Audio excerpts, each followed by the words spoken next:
Assalamualaikum warahmatullahi wabarakatuh. Perkenalkan, nama saya Muhammad Ashraf Hanafi, kelas reguler 2019B. Baik, saya akan menjelaskan tentang manajemen kinerja dan kompensasi. Manajemen kinerja adalah suatu proses manajemen yang dirancang untuk menghubungkan tujuan organisasi dengan tujuan individu sedemikian rupa sehingga baik tujuan individu maupun tujuan perusahaan dapat bertemu. Tujuan manajemen kinerja yang pertama, satu, mengatur kinerja organisasi dengan lebih terstruktur dan terorganisir.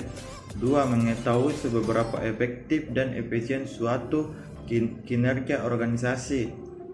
Tiga, membantu menentukan keputusan organisasi yang berkaitan dengan kinerja organisasi, kinerja tiap bagian dalam organisasi, dan kinerja individual. Empat, meningkatkan kemampuan organisasi secara keseluruhan dengan perbaikan berkesinambungan. 5.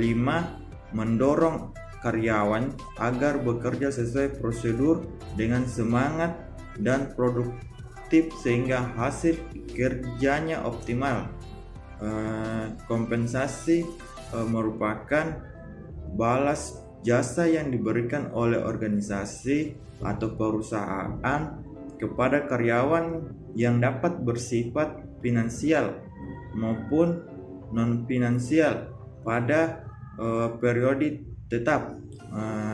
Sistem kompensasi yang baik akan mampu memberikan kepuasan bagi karyawan dan memungkinkan perusahaan memperoleh, memperkerjakan dan mempertahankan karyawan, baik organisasi atau perusahaan.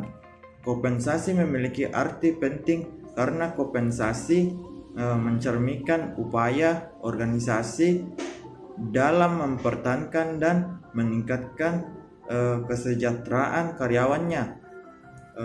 Pengalaman menunjukkan bahwa kompensasi yang tidak memadai dapat menurunkan prestasi kerja, motivasi kerja, dan kerja karyawan, bahkan dapat menyebabkan karyawan yang potensial keluar dari perusahaan.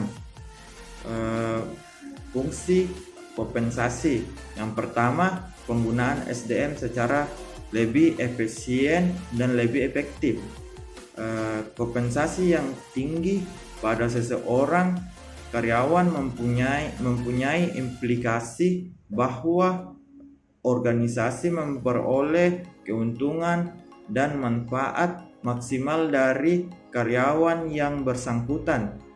Karena besarnya kompensasi sangat ditentukan oleh tinggi atau rendahnya produktivitas kerja karyawan yang bersangkutan.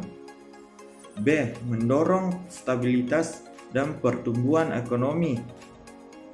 Sistem pemberian kompensasi yang baik secara langsung dapat membantu stabilitas organisasi dan secara tidak langsung ikut dalam mendorong stabilitas dan pertumbuhan ekonomi. Jenis-jenis kompensasi.